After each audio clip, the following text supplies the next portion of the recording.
Hello everyone, this is the Duke, and I'm bringing you Game 2 in this, as from what I'm calling it, BM show match. So, CakesaucE took Game 1 against TechNo, and now we're going into Game 2 here. And this is a best of 3, so TechNo is at this moment facing elimination. And we do map choice, just like standard Monday Night Arena rules, where a loser picks the next map. Anyways, so the map is Shakuro's Plateau, and in the bottom right, spawning as the blue Terran, we have CakesaucE. In the bottom left, spawning as the yellow Protoss, we have TechNo. Now, if you didn't watch the last game, which you should, because it's a great game, CakesaucE decided to do a little bit of to pick an extremely aggressive opening by doing a two racks reactor tech lab opening, which is really hard to stop, especially if you go Nexus first. Now, we tried to do MLG versions of maps. I couldn't find an MLG version of this map, so I think this is just like the standard ladder version. Anyways, so it doesn't force cross spawn, so really they can spawn anywhere, which is why TechNo's scouting here first instead of going straight across. So a super early probe from TechNo there. Not really a whole lot of information to be gained by scouting this early. The most you'll see is whether he's gonna like proxy you, which CakesaucE doesn't really proxy that often. He favors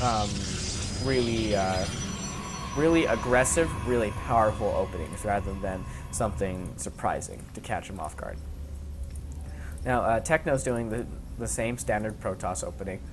I don't even know why I say, like, I even mention this, that it's this opening, because it happens every single time.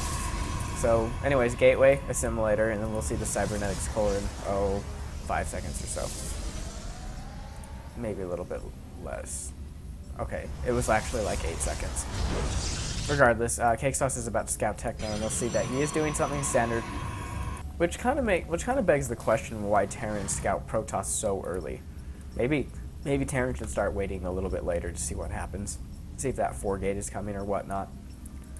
Anyways, so standard opening from CakesaucE again. Interestingly enough, he hasn't gotten any gases. And I think he's going to do a command center opening, actually. A quick CC. It looks like TechNo's going to be doing the same thing again, a quick Nexus.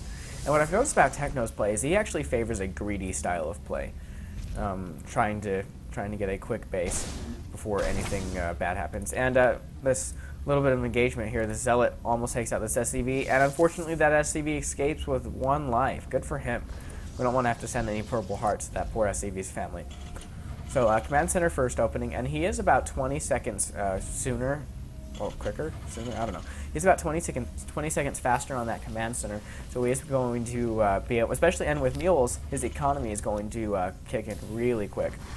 So for right now, CakesaucE is just producing Marines. He hasn't even started gas production whatsoever. Whereas TechNo is doing like a 1-gate robo opening. And if you're doing 1-gate robo, it means it means that the guy's probably going super fast Colossi. Like, well, especially with the Nexus first with a fast Nexus opening, he's going to have quick Colossi. So you really... Now, CakesaucE doesn't know this. He does know that, no, he didn't scout the expand. So he doesn't know that there's expand, he doesn't know that there's a robo. So if he doesn't scout or get aggressive, this play is going to catch him completely off guard, especially because he only just now started gas production. He did double gas, no tech labs yet though, so no Marauders. He really only just has Marines. So if he doesn't do something about this is going to catch him completely off guard, and it's going to be devastating. It's going to be painful to watch, actually. Now, TechNo does have a little bit of vision on the map. He has the Xel'Naga. And when I say a little bit, like, this really isn't that much vision to have in the grander scheme of things, because he can go completely around the Xel'Naga. He does have this Zealot here, which is logically the path that CakesaucE will take to get to his base should he decide to push out. So yeah, good. He'll have advanced scouting information just in case something bad happens. Now, CakesaucE has decided to do a 2-reactor tech lab on his factories. So he'll have once again a bunch of Marines, but since TechNo's going to go for like an earlier Colossus, those bunch of Marines are just going to get slaughtered, especially because these Marines don't have combat shield yet. In fact, he doesn't have any tech whatsoever. He just barely got his tech lab down, so he's going to start producing Marauders. However, he hasn't started anything. I imagine we'll probably see Stim first out of him, but we do see a factory out of CakesaucE too. And let's see, and a starport. So there's the reactor on the factory, so we are going to see possibly some drop play. We're definitely going to see some medevacs up in here so that to help us push. But there it is. The robotics bay is going down, so in about 40 seconds it'll be finished or so, or yeah, like 40 seconds. Now, one of the big mistakes that TechNo made last game is that he got thermal lance really late. And when you don't have thermal lance, the Marauders don't even have to stim forward. They're within range of the Colossi. And Marauders do really good damage against Colossi, as it turns out. They do 20 damage. So we'll see what he does this time. He was actually able to take his expansion this time around, a little bit earlier, which should actually help him quite a bit. A bit of a micro mistake right here. A couple of probes that are not being utilized. He did it with a bit of a misrally. And there they are. They're back to work. Now, as for CakesaucE's tech, he decided to go with a stim pack first. Really good decision there. He is going to need it. He's definitely going to need it. And he wasn't able to get any further scouting information, only that there is a Nexus down. He still doesn't know about the robotics bay, or even the robo. Well, he knows about the robo, I suppose, because of the Immortal, but he doesn't know about the robotics bay. But you know he's got to suspect it. So CakesaucE is going to be trying to take his third right here. And it looks like, yeah, TechNo, he did start Thermal Lance a little bit early. I think he's going to wait to push a little bit until Thermal Lance comes out, and maybe even like a second Colossi. Which, a second Colossi should go down right about now. There it is. So CakesaucE is taking his third at the moment. He is producing just a bunch of medevacs, and he is going for the +1 infantry attack. Still, well, yeah, I think he's going to get combat shield after this, but I'm not sure. And these Marines need combat shield. they need it. He does scout that observer there, so he did lose an observer. Not a huge deal, but it's okay because he already knows. TechNo already knows everything he needs to know about CakesaucE's army. That it is very bio-heavy, that his Marines don't have combat shield, and that there aren't many Marauders in this composition.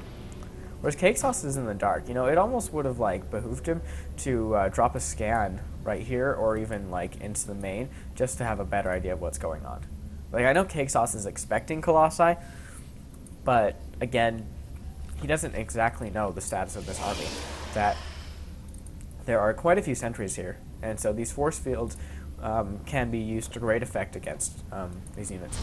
Now, CakesaucE is trying to do a drop right now, and he does prevent a third from going down. However, I think he should have gone straight for the main rather than trying to snipe that pylon, because on his way back he could have gotten it. So, some indecision there, and it looks like the Colossi are going to get in here, and a bit of a micro mistake here. He did lose. Okay, so he lost about 3 Marines there. Not a huge deal because he is on 3 bases now, but still. Oh man. Okay, it kind of looked like he was going to lose that medevac too, but he does manage to get away. Really tense moment there, and that would have been quite a big loss for CakesaucE to lose that. Here's the engagement. So there's the stim forward. A little bit late on those force fields. However, these 2 Colossus are just going to destroy these Marines with their stim, without their combat shield. They would destroy the Marines with the combat shield too, I suppose, but they'd last a little bit longer. And there's a proxy pylon right there, so he's going to be able to do a bit of a warping. And this is just not looking good. These Colossus with just so many kills. And I think we're going to see a GG at any moment here. So yeah, he's pulling the SCVs. However, this one Marauder is not going to be able to take on this force, but because there is another warping of Zealots.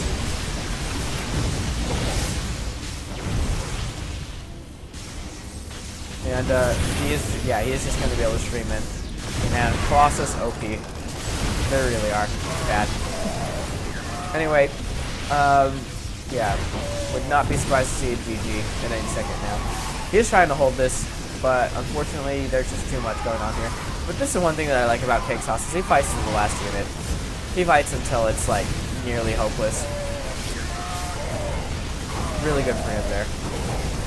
Although, you know, and he put up quite a big fight. He managed to snipe an Immortal and quite a few units. But regardless, that is the end of the game. So TechNo ties it up 1-1 in this best of 3 series, and I'll be back with game 3.